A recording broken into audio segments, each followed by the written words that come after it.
Hey everyone, welcome back to Brownble. I'm so glad you're here. Today we're tackling another Q&A session. It's been a while since we've done one of these videos. A lot of you have sent me your questions. A lot of you have been asking for these Q&A videos, so it's finally time. And today we're going to tackle lots of different things. We're going to cover some cooking questions and also some personal questions related to being vegan. So let's get started.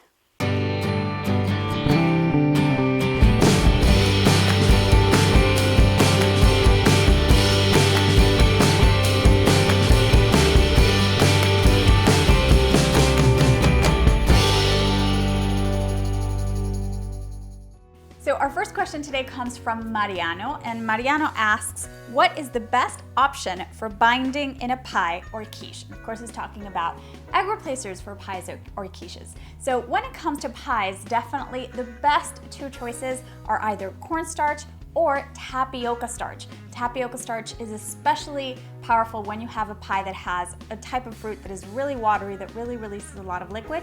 That way you're gonna get that nice firm consistency in the center of your pie. Now when it comes to quiches, we have several options. Number one is we can always make a little batter with chickpea flour. Chickpea flour combined with water, and we whisk that together. We can add some spices, we can add a little bit of baking powder and a splash of vinegar to create a little bit of that leavening effect, and we combine that with the rest of our ingredients in our quiche. That's gonna be that base for, that egg base for the quiche. Something great that you can also do is you can add a little pinch of turmeric powder so that it turns a little bit of that yellow color. And this is especially great, this option of that chickpea flour with water. This is a great option if you want to make a frittata. So frittatas or quiches, this is a great option. Another option for quiche or in combination with the chickpea flour is to use some silken tofu. You grab some silken tofu, you blend it up, cream it up. You can add any types of seasonings you like, and you can add that to your quiche. If you live in the US, there is a wonderful new product that I haven't had the chance to try yet, but I've heard so many amazing things about it, and it is especially incredible in quiches, and that is the vegan egg by Follow Your Heart. It's a little mix that you combine according to package directions, and you can make all sorts of things, but especially for quiches, it's really, really delicious. The texture and the flavor, it's very similar to eggs. And if you don't live in the US and you live in Europe, for example, another option is the vegan omelet mix by Terra Vegana. This is a great little option, slightly different from the vegan egg, but it can also be used in quiches. All right, our next question comes from Timia, and Timia asks, can limes be used instead of lemons in a recipe? So she was talking here about our cashew sour cream, in which I use lemon, but she was asking if you could also use limes too. So this I'm taking as a general question, right? Are lemons and limes the same? What's the difference? When do we use each? So in general, of course, when we're talking about a citrus juice, you can substitute limes for lemons. The only thing you have to be careful of is that limes have a bit more of a salty taste for a very strange reason. The flavor is a lot saltier than what you get with lemons. Lemons have a fresher taste. It's a slightly different acidic taste than limes. So what I suggest, if you're gonna substitute, is go easy on the salt in the recipe, okay? So don't add equal amounts of salt, just add the salt as you go and taste it and see if you like it. Now, when it comes to Mexican dishes that call for limes, this usually means that they're paired perfectly with all those chilies and spices. So for Mexican recipes, limes are always recommended. But of course, if you don't have any, you can absolutely swap one for the other. Another question we were sent recently has to do with gluten-free baking. And the question is, what can we use instead of buckwheat flour in gluten-free baked goods and desserts? Buckwheat flour is a great gluten-free flour that you've seen me use in some of our gluten-free recipes. So what is another option we can use if we can't find it or we don't have it? So the one that is most similar when it comes to most moisture absorption, and the texture and the color and the flavor is brown rice flour. So brown rice flour, buckwheat flour, you can use these interchangeably in any recipe. And last but not least, in our cooking questions, a lot of you had so many questions about our tempeh bacon recipe. Now, you can check that out here in our YouTube channel if you haven't seen it. And in this recipe, I basically prepare a marinade. We fry up the pieces of tempeh in a little bit of oil, and then we add the marinade to the pan to get that soak up to get that soaking up all of those beautiful flavors.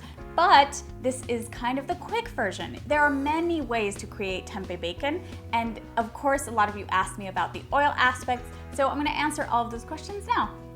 The first question that came up is, can you freeze tempeh bacon? Now, I wouldn't recommend freezing tempeh bacon because the freezing process is going to soften it up. You're not going to get those crispy edges that you get once they've just come out of the oven or come out of the frying pan. So freezing is going to change that slightly. Same thing goes for fries. A lot of you asked me about our sweet potato fries and whether they can be frozen. So here, I really recommend doing them when you're going to eat them. Now, you can store them in the fridge and warm them up, or put them on the pan to kind of get golden brown and a little bit crispy again. But the freezing process is not my favorite for these. These I actually recommend making fresh. Our second question related to that tempeh bacon is, can you make it without oil? A lot of you have had a lot of strong opinions about the fact that I fry up the little pieces in oil. Now, I've told you in that video that this is optional. Also, the amount of oil you use, you can, the more oil you use, the crispier they're going to be. If you use less, they're going to be a little bit less crispy, but that's totally up to you. And of course, there is a way to make it without using any oil. We're going to film that for you soon because this is one of our really, popular recipes, and I love to give you options in case you follow an oil-free diet. I don't follow an oil-free diet, which is why sometimes you see me using oil in our recipes. So when it comes to trying to make our tempeh bacon recipe without any oil, what I recommend is doing it in the oven. So here's what you do. Instead of using the technique we used in the video, you prepare that marinade, and just in case you didn't watch it, that is a very simple marinade of using some liquid smoke, a little bit of soy sauce or tamari soy sauce if you're gluten-free, and you can add a little bit of maple syrup, you can add a little bit of water to that to thin out the consistency, and then you marinate your pieces of tempeh in that liquid. This is the method for the oven, okay? You marinate those pieces of tempeh. Remember to always steam tempeh before for about 10 minutes to kind of remove those bitter flavors. Then you let that marinate. You can do this overnight, or you can do this for an hour, whatever amount of time you have.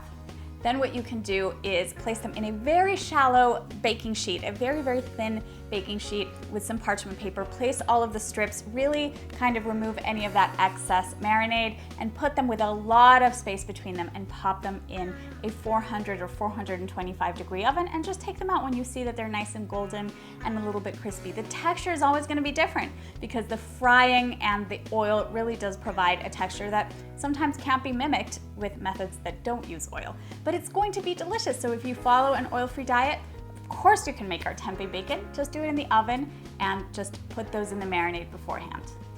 Okay, on to some of the more personal questions. A lot of these have been coming in and we haven't had a personal Q&A ever, I think. It's time to kind of tackle some of these. Now, a lot of you have heard some of these mentioned in other videos, but I thought it would be a great opportunity to answer some of these. So the first question is, why did you decide to go vegan? Such a good question, right? Such a good question.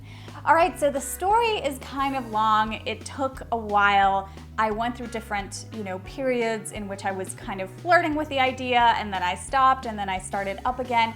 But I like to tell the story from the moment I actually decided that I was really going to take the plunge, because before then it was just gathering of information, and I was just trying to find my sea legs. Now you can read all about the details of this story and how everything happened for me in a blog post I wrote at brownble.com. I'm going to link to it below. It's called My Journey into Veganism. And you can read all about the things I was reading and all of the process that I went through. But the day I really actually decided to take the plunge, I had watched the amazing documentary film Vegucated. I think that this is the perfect film to watch if you're kind of getting familiar with this idea of being vegan, but you're not sure what that entails. You're not sure why people decide to make this, such a big change, why they decide to make such a big change. So this is the perfect film to watch. And I watched it, and for the first time, it was my first glimpse into some of those images about what's going on with animals in our agriculture system. I think it's very different to read about it, which is what I had done before, than actually seeing the images. I'm a very visual person, and it really shocked me to my core. It was such a big part of that change that I decided to make. And let me tell you that in this movie, the images aren't the worst that I have seen. I have seen many others since then, and much, much worse. So the movie is really kind of the perfect first glimpse into all of these issues. So I saw that, and I remember seeing this image of a cow in that movie, and I remember seeing the eyes of that cow, and I remembered my dog. I thought about my dog, and I thought, what would my dog feel if my dog were in that situation? And I just felt my heart break, because I didn't see a difference. For the first time, I didn't see a difference between that cow and my dog. So that's where that kind of started for me.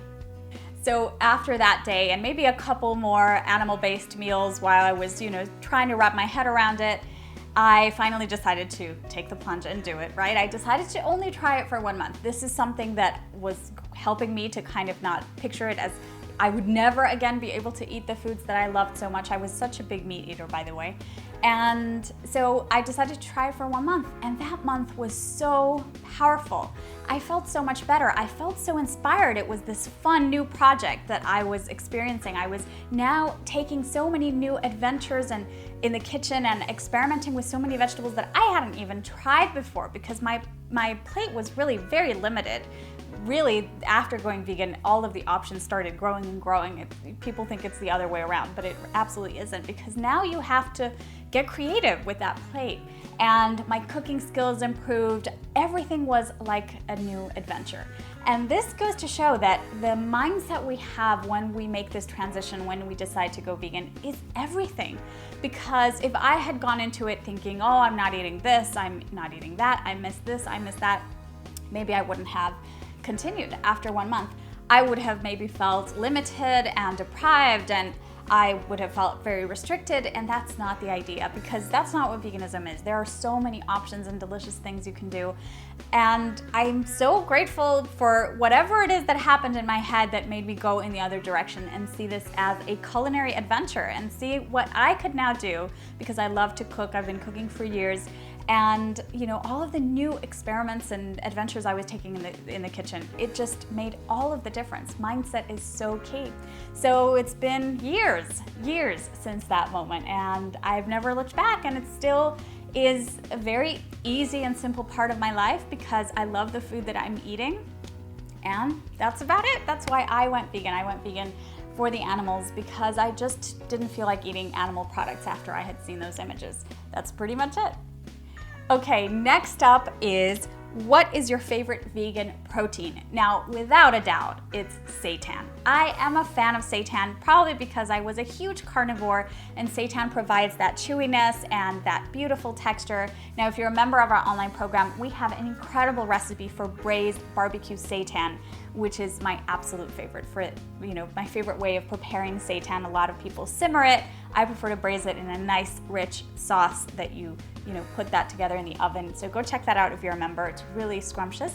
Now, if you are gluten-free, I think, well, of course you can't have seitan, but I think my second favorite would have to be tofu. I'm a huge tofu fan, especially when it's nice and firm.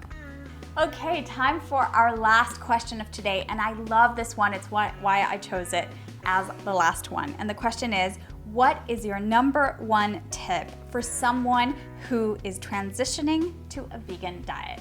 Now, you've heard me give you tons of tips throughout our blog and our other videos for people who are transitioning, but I think if I had to choose one tip, it would have to be, don't be a food superhero. This is so important, because this is where I find that people struggle with the most and often leave their vegan ways behind. And it's that they try to do everything at once, right? They start reading about the benefits of this and why maybe gluten could be bad for you, or oil should be avoided at all costs, or sugar is the devil.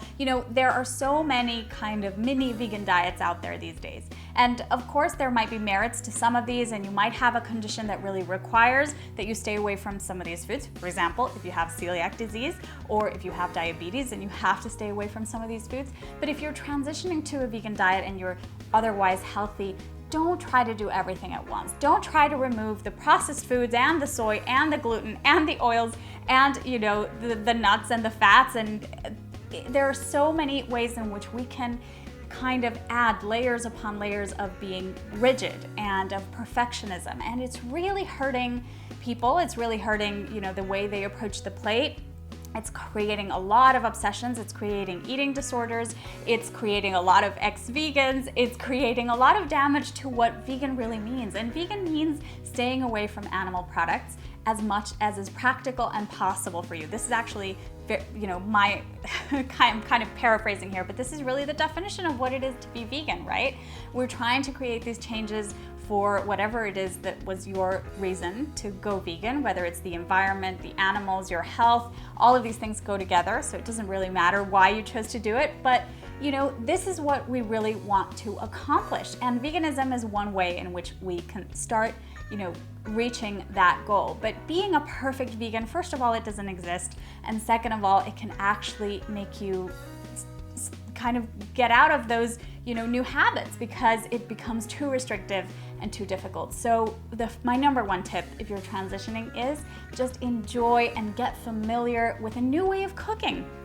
And enjoy the foods that you can have, which are so many and varied, especially if you don't add more restriction on top of it. Many of these foods, if they're part of a balanced diet, they are totally and completely fine. And you're already making such a big change by removing the animal products. So just start with that. Start with that, and then you can tweak things if you need to, but many times you don't even need to. I include all of these foods in my diet, and I have for years, and my health has never been better. And when it comes to, a new way of cooking, I also always recommend to people to have a cooking date, a recipe or a cooking date with themselves, especially when you're starting on this path. I want you to set out a day or an evening, a lunch, a breakfast, whatever works for you, whenever you have a little block of time, and find one recipe a week that you're gonna try. Wherever it is that you get your recipes from, whether it's our blog or our videos or our online program or your favorite cookbooks or Pinterest boards, it doesn't matter. Choose one that really catches your eye and have one weekly date making a new recipe. It's really gonna open your eyes and open the possibilities for you so that you don't feel deprived and you see all of the options that are out there when you are eating a plant-based diet. Pretty cool, right? Okay, everybody, thank you so much for your questions. You can ask any other questions you have by leaving them in the comments below. And I'll be back really soon. A lot of you have been asking for so many different types of videos, random facts about me. You've been asking for more Q&As. You've been asking for a tour of the set and a tour of my kitchen and my home and my city and, all of these little more personal videos. So I promise we'll have more of those coming your way. And of course, we've got more recipes coming. So stay tuned and I'll see you next time. Bye.